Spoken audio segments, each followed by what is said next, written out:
comment yo kondi makambo salité au filmer ngo téléphone za na risque belé et puis héritier ngo pe oyo zo kendele azalaka na mwasi oyebi ngo bien ba musicien baza ba ingrat et puis ba musicien baza ki baza mitema mabe kaka ba musicien te ba musicien na ba artiste comédien na sangisi inotu bo mitema mabe comment ba artiste batala raka ba intérêt na bango bate belé ba olenga na minute oyo ezaka na omité pour téléphone soki eza pas technicien solo elingi lobake ba vidéo ko yakaka basi oyo héritier o lala basi oyo nyonso o matela o beta limbele olingo lobake na ominda leki sentiment pour yebisa fais-moi le bébé hein fais-moi le bébé kaka jour wana nda kosala a botelo mwana donc ala ba seconde bwaki au verset mwana salami zemi ake consultation et pas ya médecin après mbala moko ake maternité boti mwana qualifié moi le bébé comment yo musicien que le coucher na mwana batu ozaka na mwasi na yo za na bana héritier so basali yango et pas héritiana okobeta maboko kasi yo ko bimsa force na otiboke ba tribunal na si boke sa mata na États-Unis so yena poto o memanga ta na tribunal akuna ochaka moyen changer siko ya mwana batu oyo sali mutu nyonso na vie asala ke loko avec intérêt donc ti moi si olongola ki makolono kenda ki wana otala ki intérêt na yo parce que ceux qui zaina ba intérêt te olinga ki po kende te héritier wa tapé asali yango avec ba intérêt na ye oyo ye moko ayebi pourquoi tanga zo sala bolingo na ye azo beta limbele na ye a filmer yango après ba vidéo wana bima parce que na limite eza technicien moto a publier ba vidéo wana eza bango mibale héritier na Naomi baebi vie ya relation na bango baebi vraie cause na vérité Naomi akansaki sikoyo oui nazo bimana héritier watana be star mboka nini abeta ka ba générique kuti simba kana ngote ba musicien kuti bazo kima po ba otala mabele ki pa ya leader ngo azo kokosala makabute ali yo kanisa ko za bénéfice wana tala ndenge baloki et puis moi na ndenge za na so respecter ba parents na ote maman na ote na papa na yote yebaka yango okende liboso te ata oza na père spirituel abonde la rapport na yo ma pas bolé ko komate héritier très impoli héritier au mankaka ouera son héritier au chrétien ka maison mère bata maison mère ndeka mabe yo ndeka malamu Elenga Congo, Glodidia Sika, la mignonne, hey, la mignonne, Tracy Belenga Pro, Tracy Belenga Pro, Kata. C'est un concept pour vraiment apprendre à chuchoter votre peau. La peau a besoin de la communication, la peau elle n'a pas besoin d'être négligée. Chez Grâce Beauté Cosmétique Paris, nous travaillons pour la restauration de la peau. Nous sommes là, on confectionne de produits cosmétiques pour la peau mate, la peau métisse, pour les enfants, pour les hommes, pour les femmes, aussi pour les femmes enceintes. Quand vous arrivez chez Grâce Beauté Cosmétique Paris, posez vos bagages. On s'occupe de tout, on s'occupe de la restauration, on s'occupe de comment vous allez communiquer avec votre peau en toute sérénité. Une plante verte d'Amazonia. Si vous avez des soucis de votre peau, vous voulez une meilleure retraite pour votre peau, vous voulez avoir le langage de la peau, venez chez Grâce Beauté Cosmétique Paris. N'hésitez pas, contactez-nous sur notre WhatsApp au 0033 6 23 22 73. Toute l'équipe Grâce Beauté sera à votre service.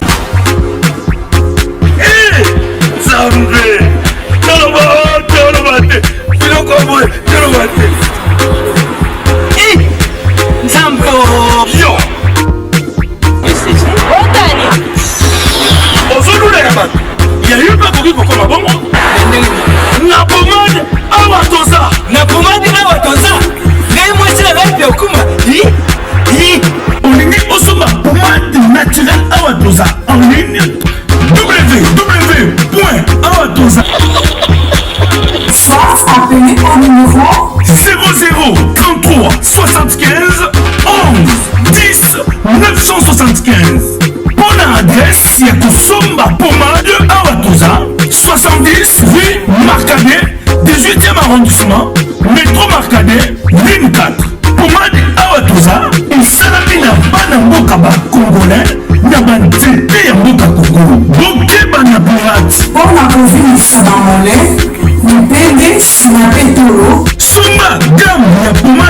toza masse yango na baparti oyo olingi evimba nsima ya 3 mois on fait résultat Fali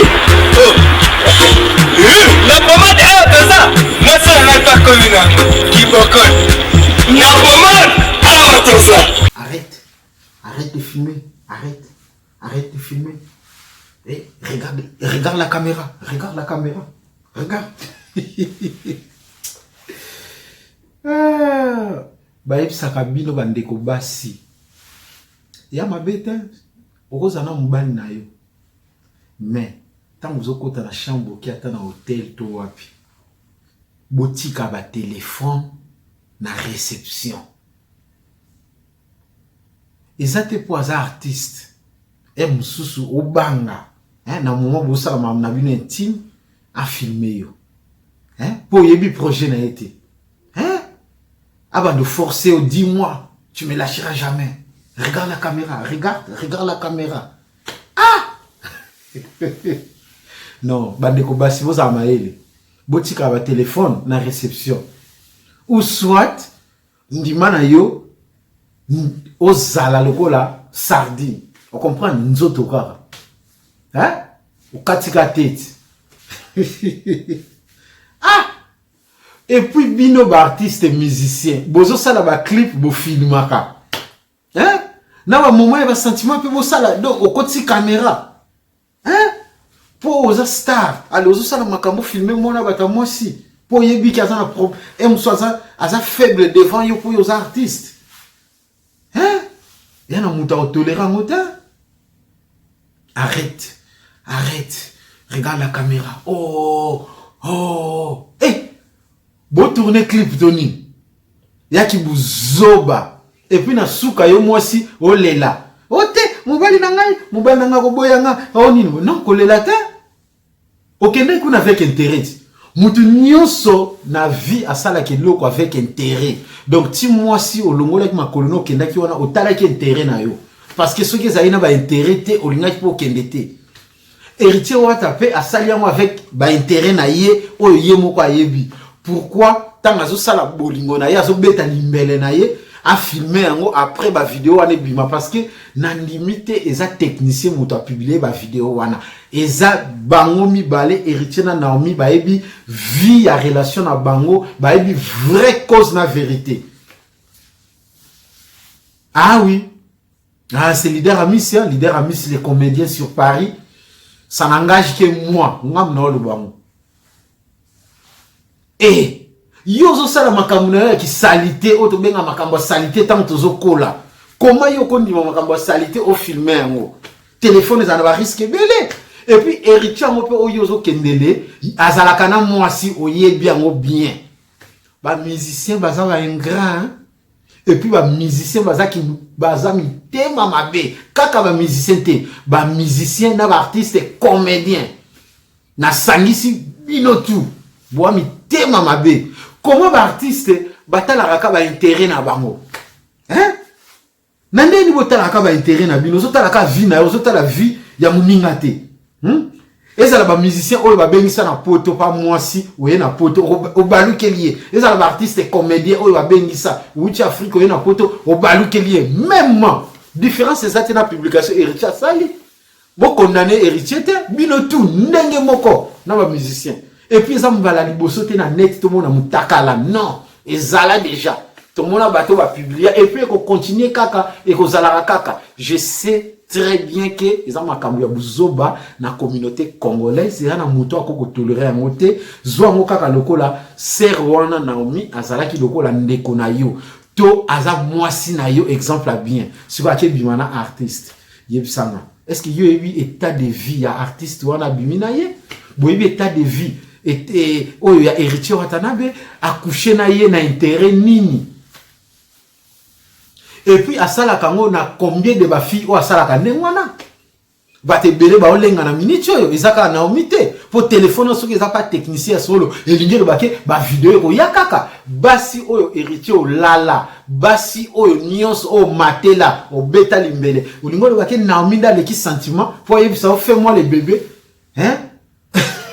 fais-moi les bébés kaka jour wana nda ko sala a botelo mwana donc ala ba seconde boaki au verset moi na salami zemi ake consultation et pas ya médecin après mbala moko ake maternité aboti moi na qualifié moi le bébé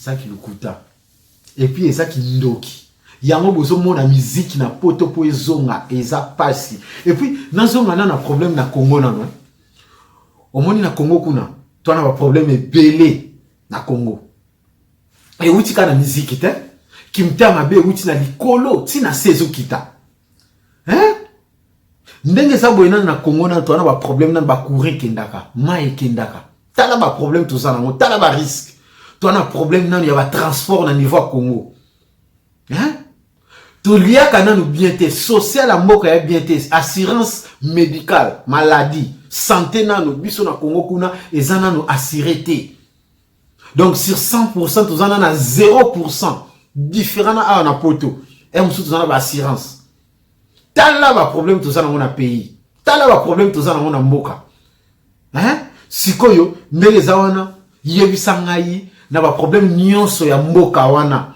si na ndenge tozo ya lelo tomito mona kaka mabe oyo Heritia salinde oyo leki mabe to bosanike na Congo to na ba difficulté belé Congolais nde to na peuple moko ya buzoba to toleraka ba bêtise wana ça bêtise to ko tolérer mo to ko sikana mote bien sûr il y a des vidéos tout ça pour rigoler oui ça passe mais na vie réelle surtout télémi boy to ko sikana mote to ko sepela na ilo mo ka ndengwana te to ko sala ba délire ndengwana te ezaki buzoba ba musicien ba za ba ingrat ba artiste comédien ba za ba ingrat bango tout ndenge moko moi ça bengisi mobile a outil poto artiste comédien ou na poto a balukelié au beti coup d'état au tikiye mais au bosani que moi si on a kangisa ki ba mbongo na ye a beti caillou à souffrir pona zo mbongo oyebi kuti te tantôt a kota ki ba makelemba pona abengisa yo mais comme na mboka o décevoir ye tantôt po tike msuna mwana to na bana ali bozo se kama kamunda héritier bozo tolérer ngo bozo partager ya bino moko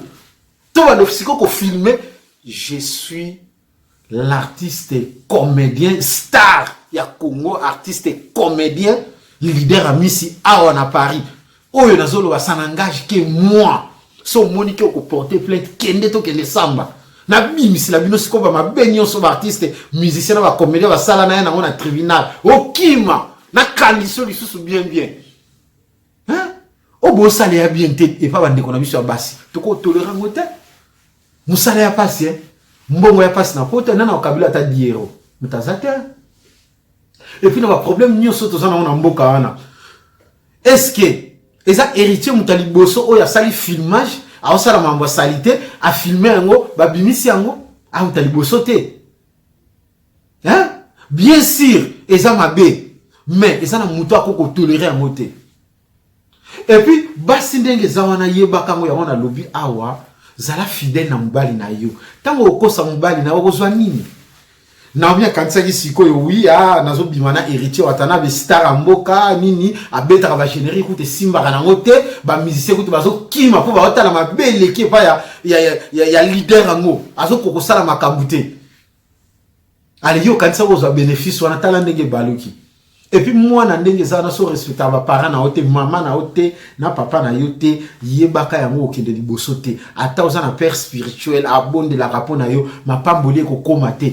héritier très impoli héritier au mankaka werason héritier au chrétien ka maison mère bata maison mère ndeka mabe yonde ka malam tala ce qu'on ambisi game mayo ça va envoûtement yo comprendre yo kansango sali baise non ya baise te ezana deux baise bezo osala nenga ki ya normal ya ndenge ke ogangisi mukili ezana base mususu na ndenge ya kisalite buzoba base ya mwana oyo uchusala na tali sabino ka ke ba musicien baza mite ya mabe to banana Koffi Olomide na waze kwa balobana kate pourquoi Werason na Jibe balobana kate pourquoi Faire Egola na Fali pour balobana kate pourquoi Fali na Seleyo balobana kate pourquoi Fabricas na ba Ibrator ba yoka na kate pourquoi Ibrator na ba contre-maître ba ya dada ba yoka na kate pourquoi Fabricas Si ba musicien ba zo longwa longwa na ba longwe bango tu ba kei ba sali sali ba ni ba longwe pourquoi? Yango nazo lakisa bino ke ba musicien bazana bango batuté. Toko betela ba musicien maboko te. Toko tanga ka te monde ba nzembo ba musicien ba oyemba kawana. Ote le Congolais to na monde o bino moko bo pesa. Exemple ngo eza wapi? Waze ko okende ko yemba kete biloko yozo yemba na nzembo kete o te fo bozana boyokani entre bino na bino. Siko yo yokana na Kofi te pourquoi? Kofi Olomide Quadracoraman Mopao il paraît. Siko yo oyokana katende ngezana na waze kwa pourquoi? Pourquoi Kofi yo ba musicien na ebele ba longwa ba yina yo ba lobaka mabe na yo pourquoi? So yo ça bien. Pourquoi ba musicien ba longwa epa ya waze kwa ba yina yo? Pourquoi? Balobaka mabe. Tokena ne pas ya papa chéri. Combien de musiciens ba longwa? Ba musicien na bazana pe kone belé ba yeba na kati. Ba yeba ni te, ba yeba ni pété. Monde ebi ba moté. Pourquoi ba musicien na soki ba longwa balobaka mabe na bino? Pourquoi? Soki bino bat malamu. Na otali sabino kaka kete héritier asali mabe mais ezana plus mabe o ezana monde ya ba artiste na biso. Mabe ya makasi eza. Ba musicien bana boyoka nité bango na bango parce que là on y ba oté ya biso yango bozo mona ke mabe o ezo suka akabwe et puis ndenge za na ta oza producteur olongoli na ba musicien na Afrique ba ye a na poto ye ba ngo kaningo bengisi bango ndi ba bimana mosi na yo po ko laka mosi na makambo belé na betelo chant ngana mutatembe na osala boy akokwesa ka mosi na yo ali na suka foyer na yo baby bobota bana famille panzani bana bakomo souffrir ale bakomo bengo yuma moko bo nzoka osala ki loko zo aider communauté congolaise utala ka ati ba artiste na biso eza ndenge moko pena ba artiste comédien moi si abengi so za na poto komi na poto awa na suka nango détourner au baluke lié ale bozo seka makabo héritier sali bino tu bwa ndenge moko ti mabe ezate nana sali mabe bino tout na osangisa bino Kofi Olomide osana un mot à dire na ba petit na tout na ba musicien tout ko pe ko lobela fali ndenge zana yi paraît tant beaucoup tanara que te fali tala ndenge za fo tambola boye musique congolais bozala bo moko ayoki pe siko sala ngote bwani siko nzembo ni yo sala biso to yoka yango musique kozala kaka te musique ebeta mate na poto bo beta kaka na Afrique parce que lelo ndenge za wana soki boye kaka banzembo bozo sala ba bengisi bino boye bokomi na poto boko balukela basi na biso bana na biso bobebisa ba vie na bango tala ndenge ritio bebisi vie ya mwana batu Naomi et puis tango coucher na yo na suka opesa ke nini olaka ke nini chant ou bien obebisi le ka vie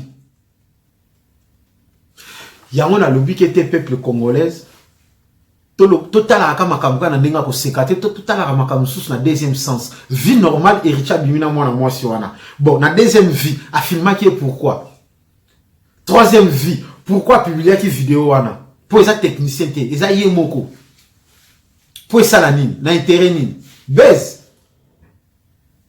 la rende mwana te bande kwa basi message za leader a mis sa pesibino boza la mayele et pas ba artiste musicien na ba artiste comédien ce qui boza mayele te bosuka aka lokola Naomi bangonde bazani ngona bazaba ta ba intérêt batala kaka oyo yaye donc misisa ko ya na vie na yo aye pa na yo ya otala kaka na oganye nini na kozala comment na olata nini mais ya zotala teke yo kozala comment lobi no ye kozala ndenge nini otala ngote ya ye kaka asepeli abebisi vie na yo akena ye yo tikali ko bundana lobi okelela mutu mususu ba musicien no somona akelela ne mutu mususu apa bakabeli ba pesi non Congo ya mboka moko ya buzoba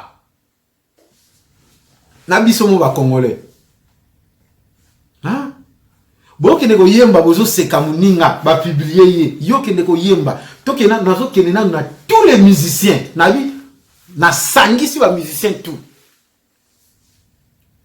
les musiciens na préciser bien tous les musiciens na sangisi bino tout na englober bino na tie bino na poula héritier ezaka le quoi bino to saliango ce qui ezalaki yo Kofi ce qui ezalaki to yo waze quoi mbele surtout ce ezalaki yo waze quoi mbele ozo yo ka ba proverbe bele bimi na minitio c'est ça là qui yo mo pa ngo waka je dis là ngala ko bonte mais poni pena bino mena e ko ila ka mo pa o ka ngai kaka e ko ila yote nini ki mutama beba nina na yo nanu ba oba e kiti ezo kita Félix Oise quoi ezo kita Fally Ipupa ki mutama be ezo kita le king wa mutama la muté vers ba petit na yo wa mutama la muté oko sangisa fe batuti hein allez so muta manqué yo alokolo ba ke nini ote ndenge za wana ba petit na ba respecter non bino na bino oyo kana raté bois mitama be bois ba ingrat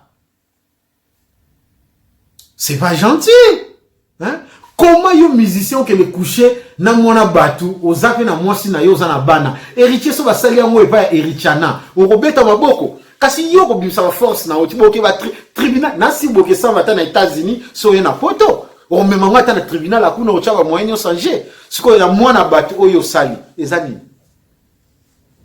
yango zo mona ba prochaine émission na otangi la bino ba mabebele ya ba artiste na biso musicien wa sala na ba comédien ba sala ça n'engage que moi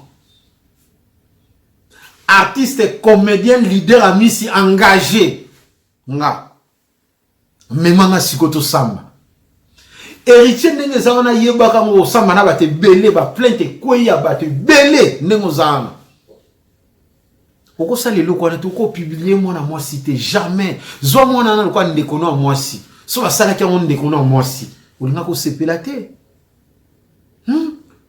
makambo ndenge zaona ata Tracy Mbelenga pro a sepela nango te Glody da Silva mère na biso a sepela nango te. Sans oublier la maman de Rachel, la star, Grâce Mise la sexy que je salue en passant. Bon, c'est la chanson Ezoya avant décembre awa Ezobima. Bon yoka boyembe la biso lokwa biloko lokwa ba elle est jalouse. Bon yoka su biloko sika. To comprendre makamunini oyo ndeko na biso grâce à omeme la biso. Et là en passant aussi je profite aussi de l'occasion ya opesa mbote balobi na Rifred Ngunda ba mbote na yo sans oublier balobi Didier Masuki na pesi ba mbote belé balobi makambundeza na Gare du Nord Paris Gare du Nord Général Zulu ya yo ya ngwana babi sécurité à leader à Miss les comédiens a bien assuré ba musicien nyonso ndenge bozawana tant bozo sala kabilo kona bino tant bozo kendaka o filmer mwana bato o publier Elenga Congo Glody da Silva la mignonne hey la mignonne Tracy Mbelenga pro Tracy Mbelenga pro kata